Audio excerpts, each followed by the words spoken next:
Hi, welcome back to my channel. My name's V&A, and today I'm gonna have a story time, and the story is about the time that I ended up in the hospital in Mexico. So yeah, I'm just gonna get to it. I do want to preface some important information that is pretty relevant to my story. So this all happened a year ago in August, but last year in May, around Mother's Day, actually it was Mexican Mother's Day, my aunt was feeling sick on a Thursday night, and they took her to the hospital, and unfortunately she passed away on Mother's Day in Mexico, which was Friday, from a heart attack at the hospital. So I just wanted to mention that really quickly, just to so that because it does affect my story, or it's relevant to my story. So I'm gonna go ahead and start. So a year ago, normally I go to Mexico before the corona and all of this. I used to travel and see my father on a regular basis, which is like every month or every other month on the weekends, to go see him, to go visit him. And well, this was like a regular normal weekend that I had traveled to go see him. It was a Friday. We usually get there Fridays, and usually we get there pretty late, so it was late when we got there, so we just got there and went right to sleep. And we woke up the next morning. We went to go have breakfast together. My uncle was there, my father was there, I believe his best friend was there, who's a family friend. He's like a brother, like an older brother kind of, and so we all had breakfast together. It was pretty great. It was actually a great day, to be honest, and I just remember just the breakfast, and just I think we walked to the beach. It was a pretty like wholesome day, and towards like the end of the day, like in the evening around 7 or 8, we started watching movies, and we were watching movies in the room, and I believe we were watching Immortals at this time, and I just remember I was playing Candy Crush while we're all watching movies. I was still on my phone and playing a game. I think it was Candy Crush, and I just remember having this like anxious feeling, like this like slight panic, and my heart started like beating really fast, and I was like, what the heck? And usually it does happen pretty like often, but not, it was different, because usually I just ignore it and I don't pay attention to it and I just distract myself. But this time it was really weird, because I focused on it and I was like, what is that? Like, I feel weird. That's so weird. And I just remember focusing on like my heartbeat, and then I started freaking out. So I didn't want to like tell people, like tell my dad or my uncle or my husband, because we're all sitting down chilling, and I just didn't want to disrupt that. I felt like I was gonna like make a scene, so I'm like, no, I'll just like go to the restroom. Like, so I left the room and I went to the restroom, and I was trying to calm myself down, and I was like washing my hands, I washed my face, and I'm like, what's going on? And I'm not kidding you, like all I felt was my heart pounding, and then I couldn't fucking breathe. Like, I couldn't breathe naturally. It was very forced. Like, I was trying to know, like, it felt like I forgot how to breathe. Like, I was trying to learn how to breathe, and it was just really weird. Like, the whole sensation, it felt like doom. It was just the worst feeling I've ever experienced. It felt like if I was going on a like a roller coaster, and then, like, you know, when like it goes down and you feel that nasty pain in your stomach, like that pit, like it just feels weird and not painful, just uncomfortable. Well, that's how I felt, and I was freaking out. I'm like, okay, something's wrong with me. And okay, so like, I'm not very healthy. Like, I think I've said that from like the beginning of my videos. I have like high cholesterol, high blood pressure, high sugar or like pre-diabetic, and like high fats in my liver or something like that, and I'm like super low vitamin D deficiency. Like, so like I got that diagnosis like a month before this like whole thing happened, which was like the beginning of August or July. It was like in July when I got like checked, and they were like, oh, you just gotta eat healthier, like exercise more. And so I'm like, I know I'm pretty unhealthy, and like heart problems run in my family, on my dad's side of the family. I also remember, I don't know if you guys remember, if you guys watched my scary stories, my uncle also passed away, but I don't think I mentioned that he passed away from in his sleep from heart attack. So it just really runs, like heart problems really run in my family. So I'm kind of like scared about that. And like while this all was happening, I think because I knew, or because I knew my aunt passed away from heart attack and my uncle passed away from a heart attack, I felt like these symptoms were a heart attack.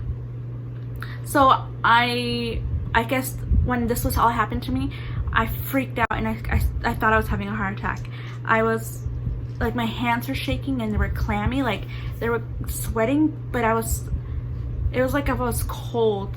It's just really weird. And it was like a nice summer night. It was like in August, so it wasn't a cold night or anything like that. And I didn't want to freak everyone out, so I just went in the room and I told Alex, like, hey, like I need to talk to you. Can you come here, like as calmly as possible that I can.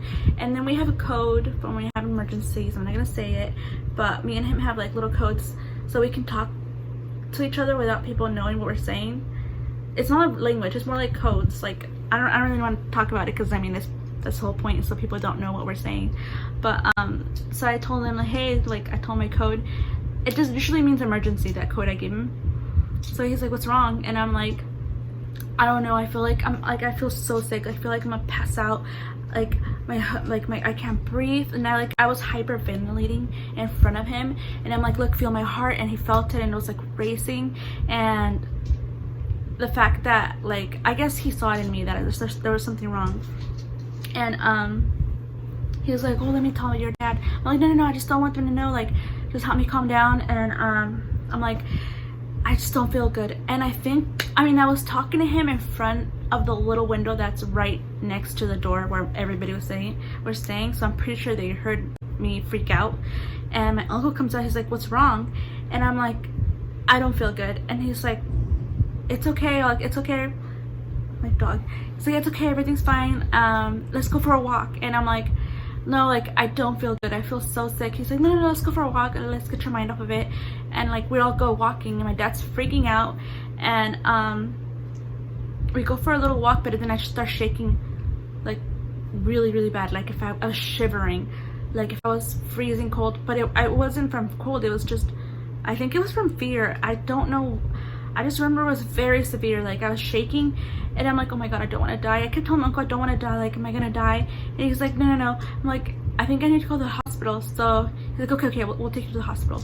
So we get in the car, and I just remember I was crying and I was shaking. I couldn't stop shivering. I just remember my whole body was shivering, and it was the scariest, most like fear.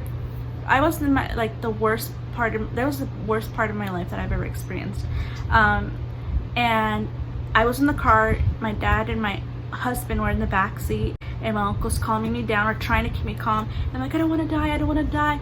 And he's like, we'll take you to the hospital. I'm like, I don't want to go to the hospitals here, because, you know, like, I was in the back of my head, I'm like, they took my aunt to the hospital on Thursday, and they didn't check her till like Friday, and by the time they checked her in, she already was, it was too late. It was too late. And I'm like, they're not gonna take care of me here, like. And then he's like, no, we'll take you to like the good ones, like we'll take you to like the, I think they're private, I'm not sure, I'm not gonna lie, I'm not sure, but I believe it's a private, like, hospital, clinic, urgent care kind of thing. So we pull up, and I'm like freaking out, telling me I don't want to die, and like I was just freaking out. And then right before we get out, I just like try to gather myself, and I'm like, okay, I gather myself. I have my ID, I have I remembered everybody was taking their Sudex time. I remember everybody was taking their Sudex time. I was the first one out of the car. Everybody was still in the car. I just remember getting out and like I'm walking in, and it's weird because it was empty. Like there was nobody inside this hospital urgent care clinic. I saw the doctor talking to two nurses, and I saw a male nurse like on the reception desk, and I walk in, I'm like, I think I'm having a heart attack or a panic attack, I'm not sure. And then he's like, okay, like come with me. But they weren't like, hey, what's going on, like, you know, like they weren't like shocked or anything. And I'm like, he's like, well, how long have you been feeling this way? I'm like, literally like 15 minutes, 10 minutes. And he's like, well, how did this happen? And I'm like, it just happened out of nowhere. Like I wasn't doing anything extreme. We were just watching movies and I was playing video games, and it just, I had this panic, like I feel like I'm gonna die. Like right now I can't breathe, my heart's racing. And he's like, okay, let's go get you checked. I'm like, how do you know I'm not having a heart attack? He's like, well, you would have passed out by now. You would have been passed out on the floor right now if you were having a heart attack. And I'm like, okay. Like, all right. Like it made me feel better, but I was like, I hope they know what they're doing, because I have no trust in them, you know? And so I go I follow the nurse, and they put me in a bed, like, you know, those little beds where they check you, and she checks my blood pressure, and it's like really high, and the doctor's like, we're gonna get you fine. And I'm like, I just can't stop shaking, because I was on the bed and I kept like shaking, and it was like waves of that. Like I would stop, I would be fine, like freaking out, but then I would just start shaking, like my whole body would shake, and my teeth would chatter, and like just like shivering. And then he was telling the nurse, oh, like put this IV, they put the IV on me, or first they're like, oh, we're gonna put an IV on you, we're gonna put these vitamins on you. And I'm like, well, what do I have? He's like, you're having a panic attack, or I don't know what he said. He said I'm pretty sure your blood sugar dropped, and your body like felt weird, and it activated like a panic attack. And I'm like, oh, okay. He's like, let's just go ahead and get this this IV and vitamins in you, so we can see how you do. And so the nurse, I'm gonna try to insert pictures, but the nurse, I can't even. So the nurse tries to find my vein, and she's playing with my vein, like she's like looking in my vein, and she's not finding it. And I'm like freaking out, because I'm not gonna lie, I'm not proud of this, but I'm very doubtful in their skills, just because I've heard so many horror stories about medicals in Mexico, and not being prejudiced or anything like that. It's just from the experiences that my aunt had, like they weren't taken care of, you know? So I had no faith in them, like in their abilities. And when she was looking for something super simple, I always donate blood. I'm like, whenever I have to donate, like they have to check my blood or whatever, they never have issues finding my veins, never, like never. And I always go get my blood work, or like go give blood, and like whenever I get checked, like I have no problem. They have never had problems finding my veins. So this lady nurse was digging in my veins trying to find it, and I'm like and I feel like I was calming down, but by the time she started playing with my vein, I was freaking out, because I'm like, oh my god, like she's gonna fucking kill me, there's gonna be a bubble, she's gonna fucking kill me. And I told her like, can I go to the restroom? I really have to go to the restroom. She's like, that's fine, I can't find your vein anyways. And I'm like, what the fuck? Like in my head I'm like, okay. And I told him like, okay. And then like I get up and I go to the restroom, and I'm like, what the fuck, what am I doing? So I go to the restroom. Keep in mind, I think I was on my period. I don't know if it's TMI, but I was on my period that day too, and I was like, I don't know if it had anything to do with that, but so yeah. I come back from the bathroom, I lie down, and she pokes me in a different area, and it takes her a minute or two to get it in. And I'm like, oh my god, it was so crazy. Like they put it in me, and like I'm shaking, and I'm like crying, and I'm like looking up at my husband, because I remember my husband cannot handle needles, so he wasn't in the room for that stuff. He came after like the whole needle stuff, and I was crying and I was telling him like, I don't want to die, like I don't want to die, like this is so scary, I'm so scared, please like don't let me die here. And then my dad came in, because they could only have like one person at a time in the room with me, and my dad came in, but my dad panics worse than I do, so he was panicking. He's like, what are you doing? Like, what did you do, Vinay? Like, what? Like I already told you to take care of yourself. And I'm like, Dad, I don't need this right now. Like, he was scolding, like, how do you say? He was like, not yelling at me, but like disciplining me while I'm having this panic attack. And I understand he was freaking out. Like, his only daughter is like, looks like she's dying or whatever. Like, I understand like why he was panicking. And I told him, Dad, I can't do it right now. Like, this is not the time. And then that's when my uncle came in. And he's like, everything's gonna be fine. Like there's nobody else here. Like, everybody, like there's a doctor here. Everything's gonna be fine. And then my husband came, and I just couldn't stop shivering. And the reason I was so scared was because I looked down at my arm and it was so bruised up. Like, there was 2 big bruises, and that never happens. Like, I was just so scared of their incompetence, or my lack of their incompetence, like my fear of their possible incompetence. And I just didn't want to die there. Like, that was my worst fear. Like, if I'm sick, I want to be in the hospital of the United States to like be taken care of. And like, it sucks because I had insurance, but of course I had insurance for the United States, not for here, like not for Mexico. Like, it's so weird. But then I start calming down, but then I think he's like, how are you feeling? And I'm like, I feel a little bit better. But then I remember looking at the drip. At first it was clear, and he's like, I'm like, but I just can't stop shivering. He's like, okay, we're gonna give you like, I don't know what he said, some sort of vitamin. And it was, and the lady like injected the vitamin to the IV, and you could see the back change, like the IV from being clear white or clear like looking like water to yellow, kind of like pea yellow. And I just remember it changing and then it coming down my veins. And then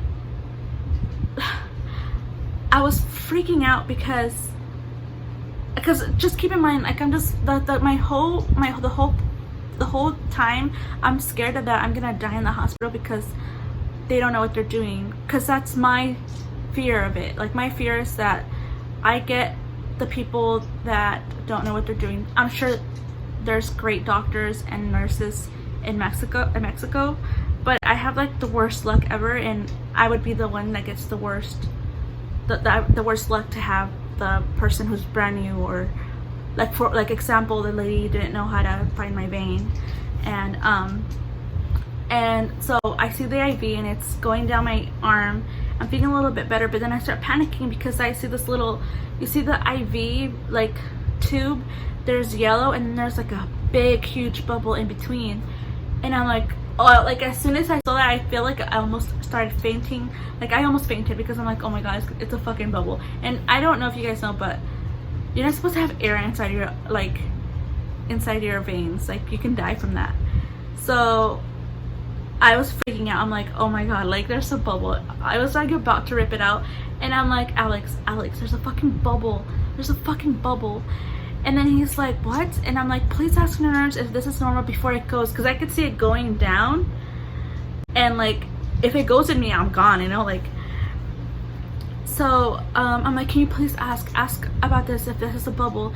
And the lady, and he's like, oh, can you see this? And I'm like, you know what? And I just asked for myself, and I'm like, hey, excuse me, like, is this a bubble? Because it looks like a bubble. She's like, I don't think so. And I'm like every time she said stuff like that I wasn't sure, that's when I would freak out all over again, and like start with my whole shaking and like just freaking out all over again and panicking. She's like, no, she's like, you see, like, it's part of the clear IV, it's not a bubble, it just didn't mix well, so you're gonna get the different colors. And I'm like, okay. And like, I think that's what like really fucking threw me off. Like, I felt like I was gonna die the moment that clear spot, like that bubble looking thing, was gonna go towards my veins. And so yeah, like it was fine. So I was starting to calm down all over again, but then I noticed that my IV bag was almost empty. And I remember telling you like what happens after. I was very paranoid, like severely paranoid that day, that like around that time, like in that moment. I was looking at the bag and I'm like, oh my god, the bag's almost empty. Like, and I told Alex like, hey, like what happens when the bag's empty? Like, is this gonna stop? Is it gonna keep going? Like, is there air gonna come in my veins? Like, I was just so terrified of like getting bubbles in my veins. And then lady, my husband asked the lady, oh, it's almost empty, like what happened? She's like, oh, it'll stop on its own. I'm like, but what happened? She's like, look, I'll clamp it. And she just clamped it for me. I'm like, that's what I need. If you know I'm having a panic attack and I'm having insecurities, like fucking make me secure that everything's fine. Like, if you're the professional, just keep telling me like the steps. I need to know step by step what you're doing, because I'm freaking out about dying here. And so she clamps it, and a few minutes go by and I start feeling better. And then I asked the doctor, he's like, oh, have you been, he's like, and I'm like, what happened to me? Why did I, and this has never happened to me before. And he's like, well, are you stressed? Because he noticed my uncle and my father arguing to be in the room with me at the same time. It's just like, you know, family drama, like, you know, nothing big. But he's like, do you have stress in your life? I'm like, no, not that I know of, just work. Like, at that time I was working for a sign company, and it was really hard. Not a hard job, but very mentally stressful job, very mentally demanding. And at that time I just had started a new position, and I was like pushing myself. And I'm not gonna lie, and the reason I pushed myself so much was because I really loved it. I really loved and enjoyed it, and I was trying my best because I wanted to do my best, and because I loved that position. But at that time I started drinking a lot of coffee, and like maybe 2 or 3 cups a day, and like I know that's not good. So I remember talking to the doctor and explaining that to him. He's like, well, it looks like your sugar dropped, and your body reacted to it, and you feeling this sensation of your sugar dropping, wheezy and stuff. It activated like a panic attack. And I'm like, okay. So he's like, I'm gonna give you some medication, and you can take it for like, I don't know, like 4 weeks or something like that. And I'm like, he's like, but whenever you feel like your sugar's low, just eat a banana or eat an apple, eat a fruit a day, and you should be fine. And I'm like, that's it, that's simple? He's like, yeah, and try to keep your stress levels down. Like, you're having panic attacks, and just to avoid that, just don't drink coffee, and don't drink just don't drink caffeine, and just keep your stress level low. So I'm like, okay. So I pay my bill, and then I leave. I walk out of that place fine. I'm still like shaking up, but I'm better. Like, I'm calmer, I'm not shaking as much. I'm better. And as soon as I get to the car, I puke on the floor, and I'm like, what the fuck? Like, he actually had given me in my IV fluids like anti-throwing up, whatever, anti-nauseous medication. So that didn't work. So he gave me a prescription, and I'm like, okay, in case this is something more serious, I want to be in America, where I can go to the hospital in an emergency room and be taken care of, where I feel more comfortable in. So I ended up going home, like going to my dad's house, gathering my stuff, and going home. And then, so that was on a Sunday morning. I woke up at my own in my own bed. I go back to work on Monday, like nothing happened. But I had huge bruises on my hand, and I tell everybody, guess what? I almost died in Mexico. And I tell them the story. I tell my coworkers the story, and like like it's pretty crazy like what happened to me over that weekend. And on that Wednesday, literally that Wednesday, at work, I mean after work, I go home. Around 9 o'clock, I start feeling this weird sensation in my body, and I'm having another panic attack. It started just like the one in Mexico. I'm like, what's going on with me? Like, something's wrong with me. Like, I know something's wrong. And my husband's like, okay, well, you have insurance, let's go to the hospital, and like, let's get you checked by them. And I'm like, okay, yeah, like I'm paying for insurance, might as well use it, like this is an emergency. So I go, I go in, I'm in line, and they're like, what's wrong? And I'm like, I think I'm having a heart attack. And they're like, okay, let me see your insurance. I give them my insurance. They call me right away to check my blood pressure. Within like maybe 2 or 3 minutes, they call me and they check my blood pressure. And I think my blood pressure was like 165 or 110 or something at that time. So like the systolic was 165 and my systolic was like 110. So it was pretty high. Normally it's 120 over 80. So I know it's pretty high, and I go back to sit down. Within like a minute, I get called in to the actual like room where they call me in to check me. And so I didn't have to wait at all, because I think the fact that my like I said, I think I'm having a heart attack, and then they see that my blood pressure is really high, I think they were taking it seriously, which is what I wanted. I needed somebody to take me seriously. So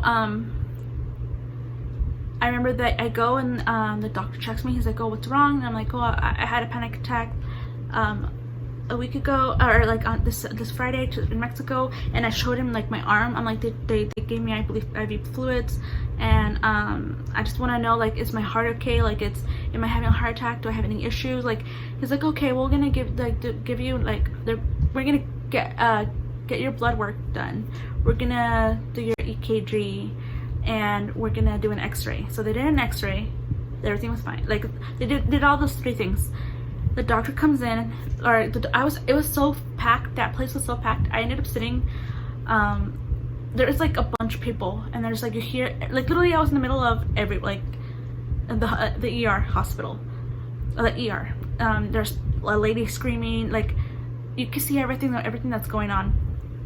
And there was nowhere really for me to sit, so I was sitting against the wall on a little bench, and I was kind of laying down because it was like around like 10 or 11 at that time. And I remember when I got my blood work done, they took out my blood right then and there. And then my EKG, I went with the PA, a physician's assistant, in a room where they had to like stick stuff to me. And the x-ray, I also had to go in a different room. So that took about like 20 minutes, I believe. I don't remember, it was a long time ago, but it was pretty quick for like to be checked. And so they check all of that stuff, and then like I wait maybe like 10 to 15 minutes while I'm like laying down, my husband on the little bench, and the doctor comes up to me and he's like, oh, hi, how are you feeling? I'm like, I'm fine now, but I wasn't feeling good earlier. He's like, well, I just want you to know that your heart is okay, like it's strong, like your valves are like clear, there's nothing like obstructing it, like there's nothing there to be like an alert or anything like that. And like everything's good, like everything's fine. Your blood pressure is high, but it could be because of your panic attack. I don't know if it's a panic attack or anxiety attack. He's like, so it could be because of that. I'm like, no, I usually have high blood pressure, so yes, it's probably my panic attack, but I usually have high blood pressure. And he's like, oh, okay.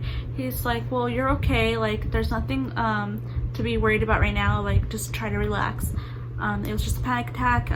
The x-ray was clear, everything was fine, like all your tests were fine, but yeah, your heart's fine, you're not having a panic, or you're not having a heart attack.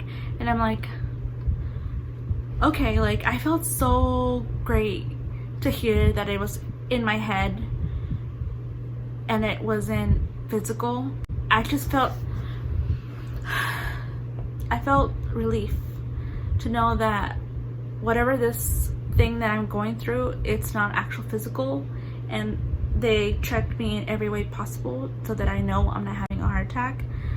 So I was able to sleep comfortably, but I'm not gonna lie, this happened a year ago, and I still suffer from these panic attacks, these like anxiety attacks. I haven't been able to fully get rid of them, but I noticed what my trigger is. It's definitely coffee. Like, I cannot have caffeine, not even a sip. By the end of the night, I'm having a panic attack.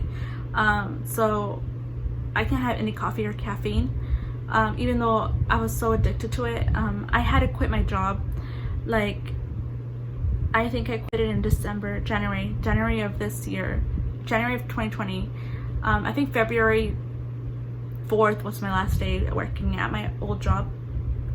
And the reason I quit was because that job, even though I loved it, it was very mentally demanding for me, and it required me to have like a lot of energy for it, and I used to use a lot of caffeine to make me get through the day.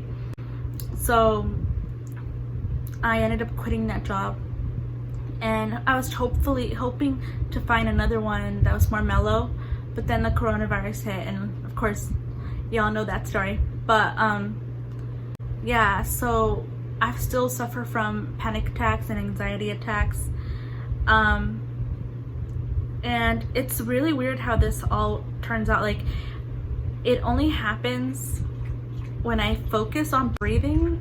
I can't breathe. Like, I forget how to breathe. And I started drinking healthier juices and stuff, and I still eat regular, like my regular crappy ass food, which I'm trying to work on, but I try to eat healthier, as in, like, even though I eat crappily, I try to incorporate super healthy food. Like, I'll have my green juices with a bunch of mostly spinach and like fruits and veggies inside it, and then whatever else I eat, I still eat regular food, but I try not to eat as much greasy food as I used to. But it's just getting harder with the whole coronavirus happening, and my gym's closed. It's just really hot outside to go walking. It's just crazy. But the way I manage my whole like panic attack and anxiety, I usually, I guess, talk to myself in my head. Like, I'll start having like I can't breathe, like that feeling, and I'll be like, okay, just think about it, you're fine. Like, the doctor said you're fine. If it was something serious, and the thing is, I feel like I freak out because I'll have pain in my arm and my chest. It could be just a muscle pain or whatever, and I automatically think I'm having a heart attack. And I need to stop thinking that way, because I do believe whatever you tell yourself, like, your brain will adapt to it. Like, if you're saying you're gonna die young, you're gonna die young. Like, if you're saying you're gonna have a panic attack, you're gonna have a panic attack. If you say you're gonna have a heart attack, you're probably gonna like do that. Like, it's the mind. The mind is so strong and powerful. It can create things that are not there, you know. So I'm trying to really work on that. But yeah, that was the beginning of my panic attacks, and I never used to have that. And I believe it's because I gained so much weight so fast, and I started drinking coffee, and it was just a mixture of all of that, plus me having a stressful job. And I feel like I'm getting a lot better now that I've been having so much time off. I have my dogs who they stress me out in a different way, but they give more positive than negatives. Love waking up to my big dog, big blue eyes in the mornings. Like, it's the best feeling ever. And then my little one always like sleeps next to me, and then the other one has a lot of issues like with her skin, but she's getting better, so like it keeps me active in that way. But yeah, so that was the story of when I went to the hospital in Mexico, and it was crazy and scary as fuck. So yeah, so that was my story time for today. And I'm gonna be posting another story, not even a story, it's gonna be a scary story reaction, animated, like a scary story animated reaction with my husband. We've been wanting to do this for a while, so we're gonna probably do it tomorrow and post it either that same day or the next day. But yeah, so that was pretty much it. I really hope you liked it. I can't really give any like suggestions or like advice because I'm still struggling through it. I don't know the solution for this, but I do pray every night, and it's getting better. That's all I can say. It's getting better. But yeah, thank you so much for watching, and I hope to see you next time.